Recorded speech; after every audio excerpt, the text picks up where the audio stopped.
Assalamualaikum warahmatullahi wabarakatuh. Perkenalkan, nama saya Wardatul Amrul Arsita dengan NIM 2312474. Di video kali ini saya akan menjelaskan tentang hakikat kurikulum merdeka. Nah, yang pertama itu pengertian kurikulum merdeka. Kurikulum merdeka adalah kerangka pendidikan di Indonesia yang memberikan fleksibilitas kepada sekolah, guru, dan siswa dalam mengatur proses pembelajaran. Kurikulum ini menekankan pada pembelajaran yang berpusat pada siswa, membebaskan guru untuk menentukan metode pembelajaran yang paling efektif dan memberikan ruang untuk pengembangan keterampilan dan karakter sesuai potensi masing-masing individu. Nah, kurikulum merdeka juga merupakan sebuah pendekatan baru dalam pendidikan yang memberikan fleksibilitas dan otonomi yang lebih besar kepada satuan pendidik, terutama dalam menyusun dan melaksanakan pembelajaran. Inti dari kurikulum ini adalah memberikan kesempatan kepada peserta didik untuk belajar secara lebih mendalam, aktif, dan sesuai dengan minat serta bakat mereka. Menurut Darmawan dan Wirata Putra, kurikulum merdeka adalah sebuah paradigma baru dalam pendidikan yang memberikan kebebasan kepada sekolah dan guru dalam mengembangkan kurikulum yang sesuai dengan kebutuhan siswa dan konteks lokal. Nah, kurikulum merdeka merupakan kurikulum yang pembelajaran intrakurikuler yang beragam, di mana konten akan lebih optimal agar peserta didik memiliki cukup waktu untuk mendalami konsep dan menguatkan kompetensi. Nah, lanjut, yaitu ada konsep dasar kurikulum merdeka.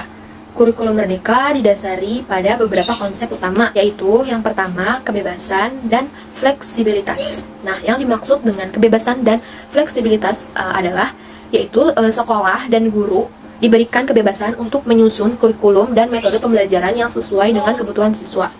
Nah, yang kedua ada pembelajaran berbasis project based learning, yaitu fokus pada penerapan teori ke dalam praktik melalui proyek nyata yang relevan dengan kehidupan sehari-hari. Yang ketiga ada pendekatan berbasis kompetensi, yaitu adalah pembelajaran dirancang agar siswa mencapai kompetensi tertentu, baik akademik maupun non-akademik.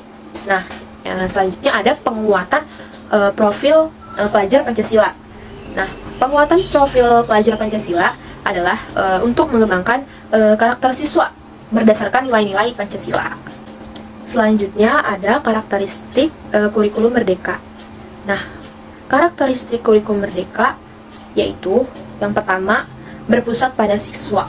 Nah, berpusat pada siswa itu yaitu untuk menyesuaikan pembelajaran dengan kemampuan, minat, dan kecepatan belajar siswa.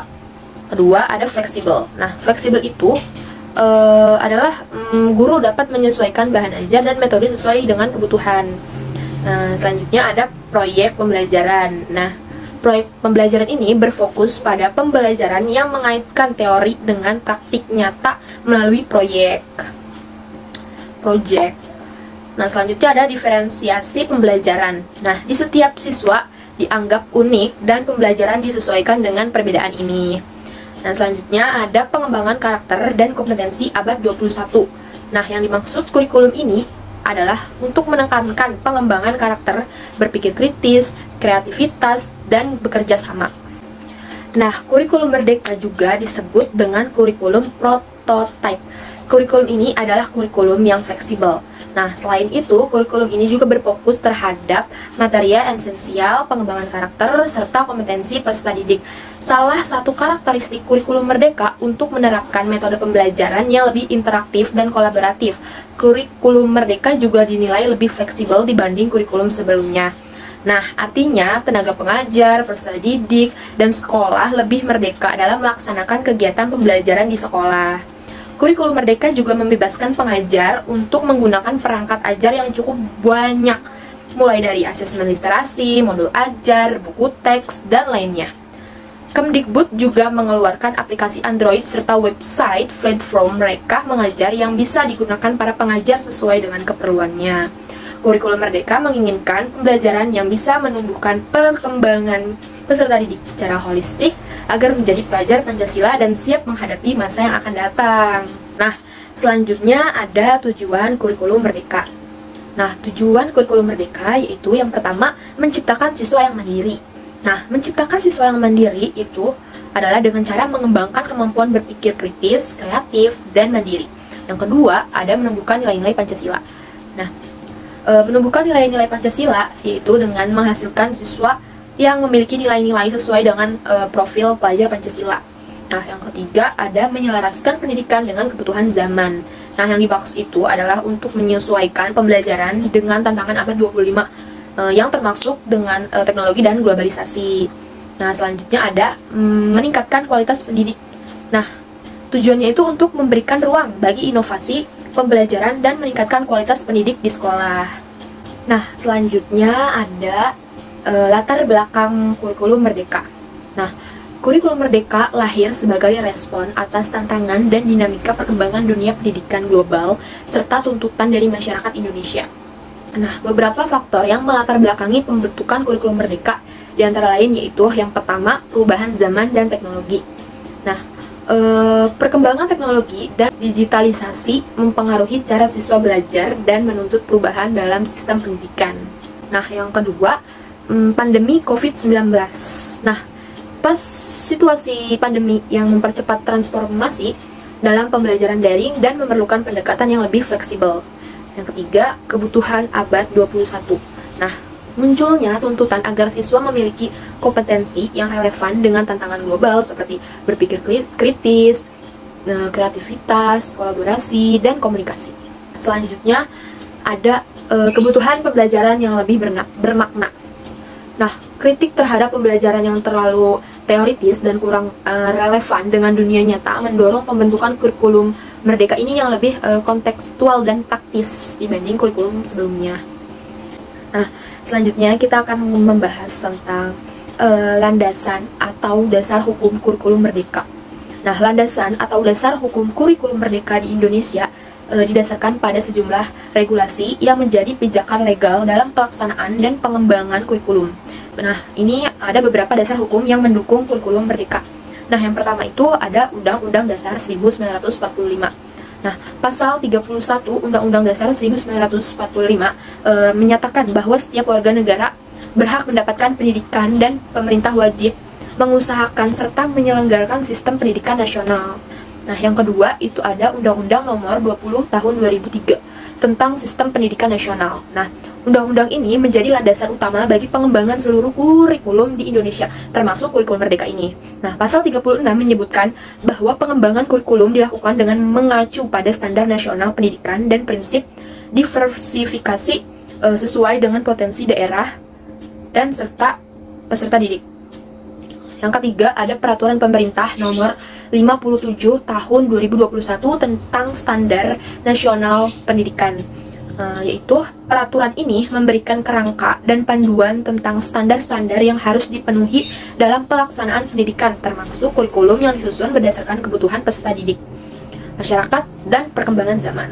Selanjutnya yang keempat ada Peraturan Menteri Pendidikan, Kebudayaan, Riset, dan Teknologi Permendikbudristek Nomor 56 Tahun 2022. Nah, Permendikbudristek ini secara khusus mengatur tentang penerapan kurikulum Merdeka sebagai opsi yang bisa dipilih oleh sekolah untuk diterapkan dalam proses pembelajaran, terutama dalam rangka pemulihan pembelajaran pasca pandemi COVID-19.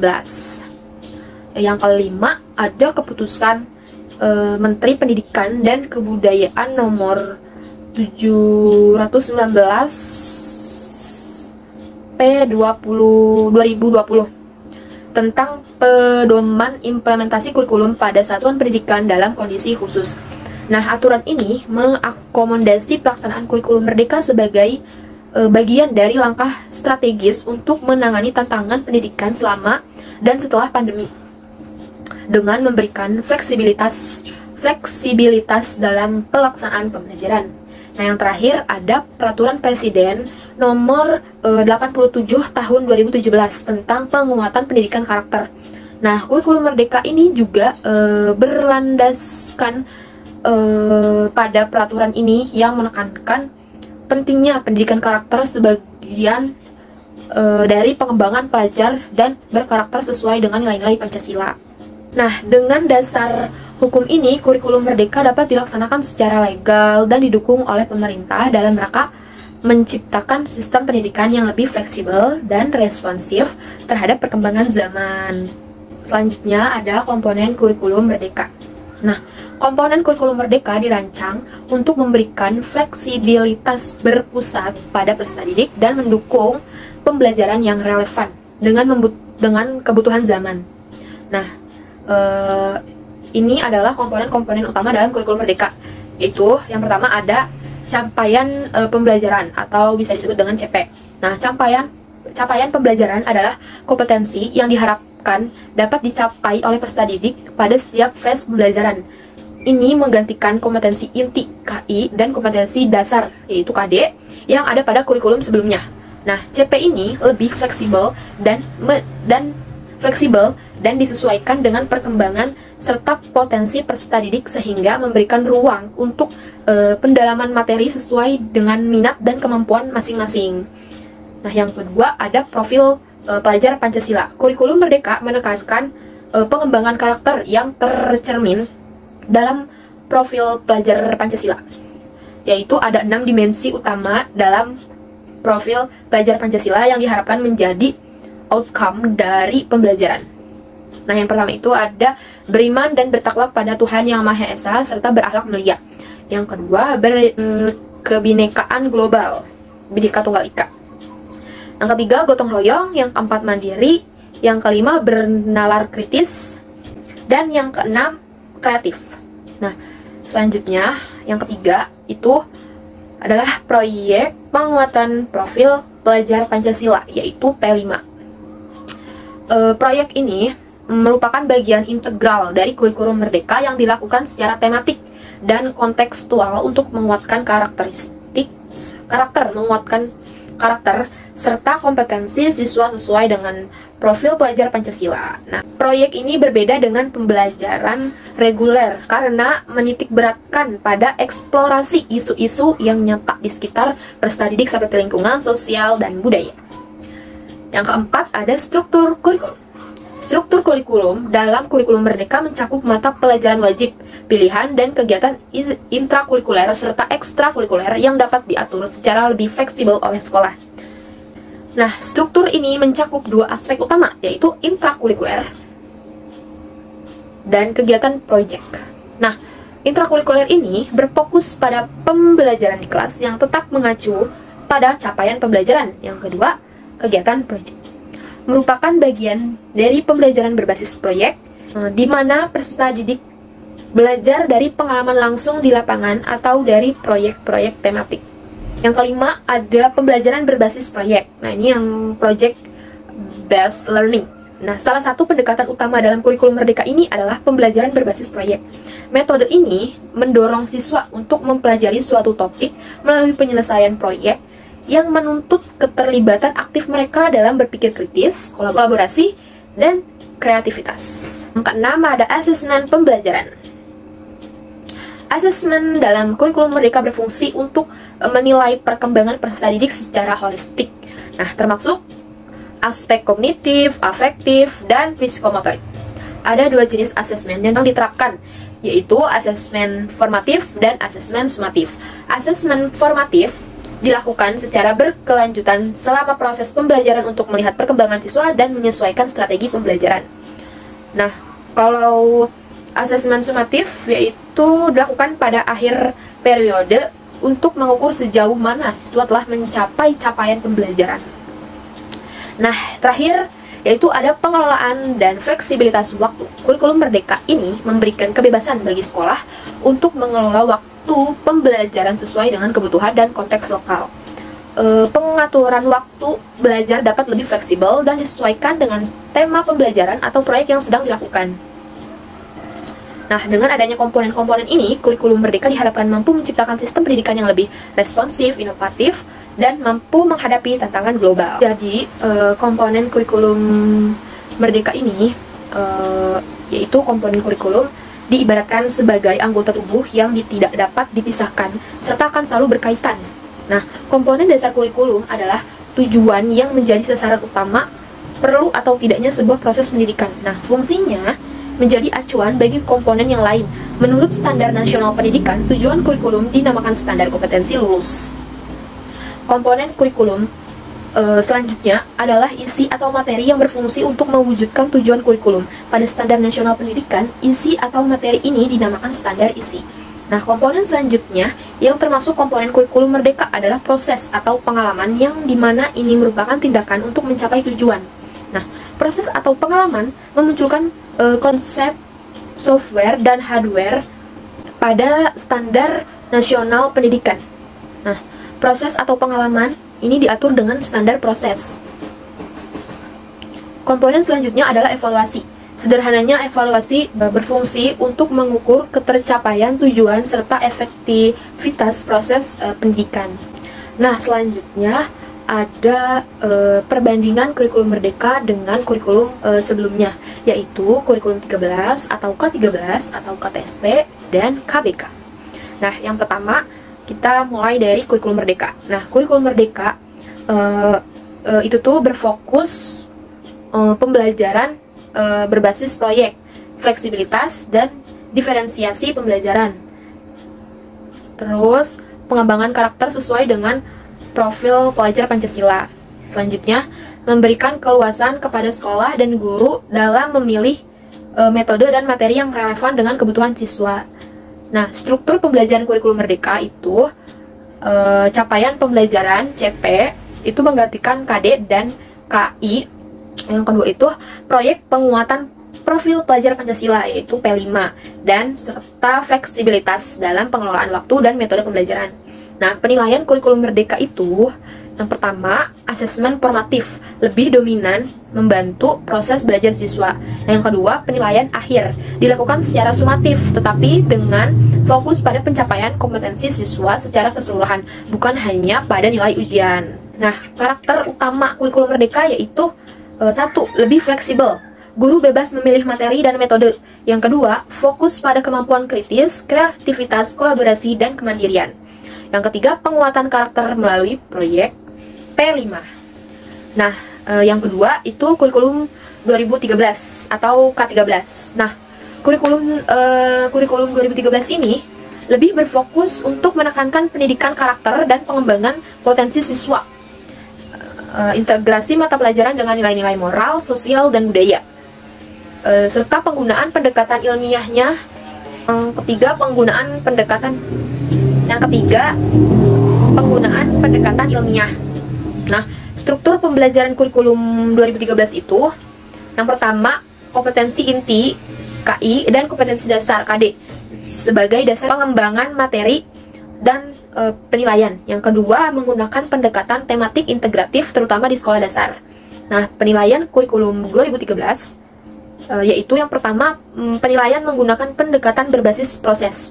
Penilaiannya itu otentik. Nah, yang kedua, kombinasi penilaian sikap, keterampilan, dan pengetahuan. Nah, karakteristik utama kurikulum 2013 yaitu yang pertama, pendekatan ilmiah dalam semua mata pelajaran, yaitu dengan observasi, bertanya, mencoba, menalar, dan mengkomunikasikan. Yang kedua, pembelajaran terpadu dengan integrasi nilai moral dan karakter. Yang ketiga, berstruktur dengan materi yang lebih seragam di seluruh sekolah. Nah, yang ketiga ada kurikulum tingkat satuan pendidikan, yaitu KTSP. Nah, KTSP ini berfokus pada memberikan kebebasan kepada sekolah untuk mengembangkan kurikulum sesuai dengan kebutuhan dan potensi lokal. Nah, otonomi sekolah lebih tinggi, namun dengan paduan yang tetap dari pemerintah. Nah, selanjutnya struktur pembelajaran KTSP. Nah, yang pertama itu sekolah berperan besar dalam menyusun kurikulum termasuk dalam penempatan materi ajar. Nah, yang kedua, tidak terikat pada model yang seragam sehingga memungkinkan adanya variasi antar sekolah. Nah, penilaian KTSP ini yaitu pertama, penilaian berbasis kompetensi dan dikelola oleh sekolah. Yang kedua, penekanan pada keterampilan kognitif, afektif, dan psikomotorik. Nah, karakter utama dari KTSP ini adalah yang pertama, desentralisasi dalam penyusunan kurikulum. Yang kedua, kurikulum disusun berdasarkan karakteristik dan kebutuhan peserta didik di setiap sekolah. Nah, yang keempat itu kurikulum berbasis kompetensi, yaitu KBK. Nah, KBK ini berfokus menekankan pada pencapaian kompetensi tertentu oleh siswa. Nah, kurikulum ini lebih mengutamakan hasil akhir berupa kompetensi baik dari segi pengetahuan maupun keterampilan. Nah, struktur pembelajaran KBK ini yaitu kurikulum ini berbasis pada kemampuan dasar yang harus dikuasai oleh siswa. Nah, setiap mata pelajaran diorganisir berdasarkan kompetensi-kompetensi yang perlu dicapai. Nah, penilaian KBK. Yang pertama, penilaian dilakukan berdasarkan ketercapaian kompetensi yang telah ditetapkan. Yang kedua, menggunakan pendekatan penilaian autentik untuk melihat penguasaan kompetensi secara keseluruhan. Nah, karakteristik utama dari KBK ini adalah yang pertama, menekankan pada hasil akhir pembelajaran berupa kompetensi spesifik. Yang kedua, guru berperan sebagai fasilitator yang membantu siswa mencapai kompetensi tersebut. Nah, jadi kesimpulannya itu adalah kurikulum merdeka memberikan lebih banyak fleksibilitas dalam pembelajaran, baik bagi sekolah, guru, maupun siswa, dengan penekanan pada proyek, kreativitas, dan pengembangan karakter. Nah, sementara itu, kurikulum sebelumnya seperti K13, KTSP, lebih berstruktur. Nah, dengan KTSP memberikan lebih banyak otonomi pada sekolah, dan KBK menekankan pada pencapaian kompetensi dasar yang spesifik. Nah, itu tadi perbandingan dari keempat kurikulum tersebut. Selanjutnya, dampak kurikulum merdeka. Nah, dampak kurikulum merdeka terhadap berbagai aspek pendidikan di Indonesia mencakup hal positif dan tantangan yang perlu dihadapi. Beberapa dampak kurikulum merdeka, yaitu yang pertama, dampak terhadap siswa. Nah, dampak terhadap siswa yaitu ada pengembangan kemandirian. Nah, yang dimaksud pengembangan kemandirian kurikulum merdeka ini memberikan ruang bagi siswa untuk belajar mandiri, mengeksplorasi minat, dan mengembangkan potensi mereka. Hal ini mendorong kemampuan berpikir kritis, kreatif, dan inisiatif dalam pembelajaran. Selanjutnya ada meningkatkan motivasi belajar. Nah, dengan pembelajaran yang lebih relevan dan berbasis proyek, siswa lebih terlibat secara aktif dan merasa lebih termotivasi karena mereka dapat mengaitkan materi pembelajaran dengan kehidupan sehari-hari. Nah, selanjutnya ada pendidikan karakter. Nah, kurikulum merdeka ini memperkuat pendidikan karakter melalui pengembangan profil pelajar Pancasila, seperti gotong royong, kemandirian, dan kebinekaan global yang dapat membentuk siswa ini memiliki nilai-nilai luhur. Nah, yang kedua itu ada dampak terhadap guru. Nah, dampak terhadap guru yaitu adalah yang pertama, fleksibilitas dalam pembelajaran, dalam pengajaran. Guru diberikan kebebasan untuk menentukan metode, materi, dan pendekatan yang paling sesuai dengan kebutuhan siswa. Ini meningkatkan kreativitas guru dalam menyusun pembelajaran yang lebih relevan dan menarik. Yang kedua, meningkatkan kompetensi guru. Kurikulum merdeka menuntut guru untuk terus mengembangkan potensi mereka, baik dalam pengelolaan kelas, teknologi pembelajaran, maupun penerapan metode yang inovatif. Yang ketiga, itu ada tantangan. Nah, tantangan adaptasi, yaitu tidak semua guru siap dengan perubahan ini, sehingga diperlukan pelatihan intensif dan dukungan bagi guru dalam memahami serta menerapkan kurikulum yang lebih fleksibel dan menuntut kreativitas ini. Nah, yang ketiga ada dampak terhadap sekolah. Nah, yang pertama, dampak terhadap sekolah yaitu otonomi sekolah. Kurikulum merdeka ini memberikan banyak otonomi kepada sekolah untuk mengatur kurikulum dan metode pembelajaran sesuai dengan kondisi dan karakteristik peserta didik. Sekolah dapat mengatur kegiatan belajar mengajar dan penilaian dengan lebih fleksibel. Yang kedua, inovasi pendidikan. Dengan otonomi yang lebih besar, sekolah memiliki ruang untuk berinovasi dalam pengelolaan pendidikan, mulai dari perancangan program hingga penilaian. Yang ketiga, ada kesiapan infrastruktur. Nah, tidak semua sekolah ini memiliki fasilitas yang memadai, terutama di daerah terpencil. Untuk mendukung penerapan kurikulum merdeka yang berbasis teknologi dan proyek, ini menjadi tantangan dalam penerapan yang merata. Nah, yang keempat, ada dampak terhadap sistem pendidikan. Nah, yang pertama ada peningkatan kualitas pendidikan. Jika diterapkan secara efektif, kurikulum merdeka diharapkan dapat meningkatkan kualitas pendidikan di Indonesia dengan menghasilkan siswa yang lebih siap menghadapi tantangan global dan memiliki kompetensi abad 21. Yang kedua, tantangan dan implementasi. Nah, perbedaan dalam kesiapan antar daerah dan sekolah, terutama daerah terpencil, menjadi tantangan besar. Tidak semua sekolah memiliki sumber daya dan infrastruktur yang memadai untuk mendukung penerapan kurikulum merdeka.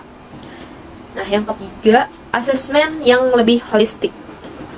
Penilaian dalam kurikulum merdeka yang berfokus pada asesmen formatif memberikan gambaran yang lebih holistik mengenai pengembangan siswa, tidak hanya sekedar penilaian akhir atau nilai ujian.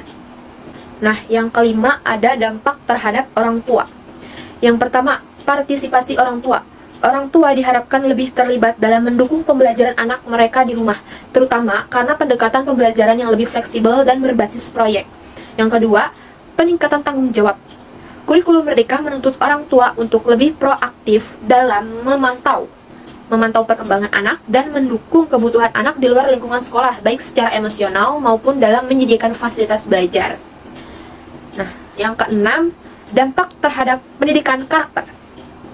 Penguatan pendidikan karakter melalui profil pelajar Pancasila. Kurikulum merdeka menekankan penguatan karakter yang relevan dengan nilai-nilai Pancasila, seperti gotong royong, beriman dan bertakwa, serta kebinekaan global. Hal ini diharapkan dapat menghasilkan siswa yang tidak hanya cerdas secara akademik, tetapi juga memiliki karakter yang kuat. Pertama, ada peningkatan pemanfaatan teknologi. Kurikulum merdeka mendorong penggunaan teknologi dalam proses pembelajaran. Guru dan siswa dituntut untuk lebih adaptif terhadap teknologi seperti penggunaan platform pembelajaran daring, alat-alat digital, dan media kreatif. Yang kedua, kesenjangan digital. Tidak semua siswa dan sekolah memiliki akses yang sama terhadap teknologi. Hal ini menyebabkan kesenjangan dalam pelaksanaan kurikulum, terutama di daerah yang belum memiliki akses teknologi yang memadai. Nah, jadi kesimpulannya adalah kurikulum merdeka memiliki dampak positif yang besar, terutama dalam hal fleksibilitas pembelajaran, pengembangan karakter, dan inovasi pendidikan. Namun, ada tantangan yang harus diatasi, seperti kesiapan guru, kesenjangan infrastruktur, dan kebutuhan untuk terus mendukung sekolah-sekolah di daerah terpencil agar mereka dapat mengimplementasikan kurikulum ini secara efektif. Nah, yang terakhir ada tantangan implementasi kurikulum. Implementasi kurikulum merdeka dan kurikulum lainnya di Indonesia menghadapi berbagai tantangan yang mempengaruhi keberhasilannya, yaitu beberapa tantangan yang umum terjadi dalam implementasi kurikulum di Indonesia. Yang pertama itu ada kesiapan guru. Ada kurangnya pemahaman guru. Nah, tidak semua guru memahami konsep kurikulum merdeka secara mendalam. Banyak guru yang belum terbiasa dengan pendekatan yang lebih fleksibel, seperti pembelajaran berbasis proyek dan asesmen formatif. Selanjutnya ada pelatihan yang tidak merata. Meskipun pelatihan workshop telah dilakukan, seringkali pelatihan tersebut belum cukup untuk semua guru, terutama di daerah-daerah terpencil. Kesenjangan dalam akses pelatihan membuat kualitas implementasi kurikulum bervariasi. Selanjutnya ada beban administratif. Guru sering terbebani dengan administrasi dan dokumentasi kurikulum, sehingga fokus pada pengembangan pembelajaran dan inovasi kelas terkadang terganggu. Yang kedua, ada fasilitas dan infrastruktur sekolah. Nah, yang pertama, keterbatasan fasilitas. Banyak sekolah, terutama di daerah terpencil, yang tidak memiliki fasilitas yang memadai seperti ruang kelas yang layak, perpustakaan, laboratorium, atau akses ke teknologi. Hal ini menghambat pelaksanaan kurikulum merdeka yang memerlukan sarana pendukung untuk pembelajaran berbasis proyek dan teknologi. Yang kedua, ada kesenjangan akses teknologi. Kurikulum merdeka sangat mendorong pemanfaatan teknologi dalam pembelajaran, namun di banyak daerah, keterbatasan akses internet dan alat digital menjadi penghambat dalam menjalankan proses pembelajaran berbasis teknologi. Nah, yang ketiga, ada kesiapan siswa. Nah, yang pertama, itu kemampuan yang beragam. Nah, setiap siswa memiliki tingkat kemampuan yang berbeda-beda, namun tidak semua guru atau sekolah siap menghadapi keberagaman tersebut dalam pembelajaran. Nah, hal ini dapat menyulitkan implementasi pembelajaran yang lebih personal dan fleksibel. Yang kedua, adaptasi terhadap pembelajaran mandiri. Kurikulum merdeka mendorong siswa untuk lebih mandiri dalam belajar, tetapi tidak semua siswa siap dengan pendekatan ini. Beberapa siswa masih membutuhkan bimbingan yang lebih intensif dan terstruktur.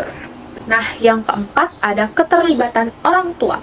Yang pertama, kurangnya partisipasi orang tua. Implementasi kurikulum merdeka memerlukan partisipasi aktif orang tua dalam mendukung pembelajaran anak di rumah, terutama untuk pembelajaran berbasis proyek. Namun, tidak semua orang tua memiliki pemahaman yang cukup tentang kurikulum atau waktu yang cukup untuk terlibat aktif. Yang kedua, tantangan sosial ekonomi. Orang tua dari keluarga dengan latar belakang ekonomi rendah seringkali kesulitan menyediakan fasilitas belajar seperti akses internet atau perangkat teknologi yang dibutuhkan dalam pembelajaran. Yang kelima, ada penilaian dan asesmen. Yang pertama, kesulitan dalam penilaian otentik. Asesmen otentik yang menilai kompetensi siswa secara holistik seringkali sulit dilakukan, terutama di kelas yang besar. Guru kesulitan mengukur perkembangan kognitif, afektif, dan psikomotorik siswa secara mendalam. Yang kedua, standar penilaian yang bervariasi. Dalam kurikulum merdeka, penilaian cenderung lebih fleksibel dan berbasis kompetensi. Namun, tidak adanya standar penilaian yang seragam dapat menimbulkan kebingungan dan ketidakmerataan dalam evaluasi hasil belajar siswa. Yang keenam, ada keterbatasan waktu. Nah, yang pertama, pembelajaran berbasis proyek memerlukan waktu yang cukup. Nah, meskipun pembelajaran berbasis proyek sangat bermanfaat, seringkali dibutuhkan waktu yang lebih lama untuk menyelesaikan proyek dibandingkan dengan metode pembelajaran konvensional. Nah, hal ini juga dapat menjadi tantangan dalam pengelolaan waktu yang efektif. Yang kedua, pembebanan materi. Nah, masih ada kecenderungan untuk mengejar penyelesaian materi sehingga fleksibilitas waktu dalam kurikulum merdeka menjadi terbatas, terutama ketika sekolah merasa harus mengikuti standar yang ditetapkan dalam ujian. Nah, yang ketujuh, ada kesenjangan antara daerah. Yang pertama, itu ada ketimpangan pendidikan antar daerah. Terdapat kesenjangan yang signifikan antara sekolah di perkotaan dan di pedesaan dalam hal kualitas pendidikan, fasilitas, dan kemampuan sumber daya manusia. Kurikulum merdeka sulit diterapkan secara merata di seluruh Indonesia karena perbedaan infrastruktur dan akses terhadap teknologi. Yang kedua, perbedaan sosial budaya. Di beberapa daerah, penerapan kurikulum merdeka menghadapi tantangan karena perbedaan sosial budaya. Adaptasi kurikulum terhadap kondisi lokal terkadang belum optimal. Yang kedelapan, ada manajemen dan kebijakan pendidikan. Yang pertama, itu ada komitmen pihak sekolah dan pemerintah daerah. Tidak semua sekolah dan pemerintah daerah memiliki komitmen yang sama dalam mendukung implementasi kurikulum merdeka. Kurangnya dukungan dari manajemen sekolah atau pemerintah daerah dapat menghambat keberhasilan kurikulum. Yang kedua, pengawasan dan evaluasi. Tidak semua sekolah mendapatkan evaluasi yang memadai terkait implementasi kurikulum. Keterbatasan supervisi dapat membuat praktik-praktik yang kurang tepat tidak terdeteksi dan diperbaiki. Kesembilan, ada kurikulum yang terus berubah. Nah, adaptasi terhadap perubahan kurikulum. Nah, di Indonesia, perubahan kurikulum yang relatif sering terjadi mulai dari KBK, KTSP, K13, dan hingga kurikulum merdeka. Hal ini menyebabkan kebingungan di kalangan guru, siswa, dan orang tua. Nah, proses adaptasi terus-menerus terhadap perubahan kurikulum menjadi tantangan tersendiri. Nah, yang terakhir, yaitu yang ke-10, ada fleksibilitas yang kurang dimanfaatkan. Pemanfaatan otonomi yang tidak maksimal. Meskipun kurikulum merdeka memberikan lebih banyak fleksibilitas kepada sekolah, tidak semua sekolah mampu atau berani memanfaatkan fleksibilitas tersebut. Beberapa sekolah tetap menggunakan pendekatan konvensional karena keterbatasan sumber daya atau ketakutan untuk berinovasi. Nah, kesimpulannya, jadi tantangan implementasi kurikulum merdeka mencakup berbagai aspek, mulai dari kesiapan guru, keterbatasan fasilitas, hingga kesenjangan antar daerah. Nah, untuk mengatasi tantangan ini diperlukan dukungan dari berbagai pihak termasuk pemerintah, sekolah, guru, dan orang tua, agar kurikulum merdeka ini dapat diterapkan secara optimal dan memberikan dampak positif bagi dunia pendidikan di Indonesia. Mungkin itu saja yang dapat saya sampaikan. Kurang lebihnya mohon maaf. Wabillahi taufiq wal hidayah. Wassalamualaikum warahmatullahi wabarakatuh.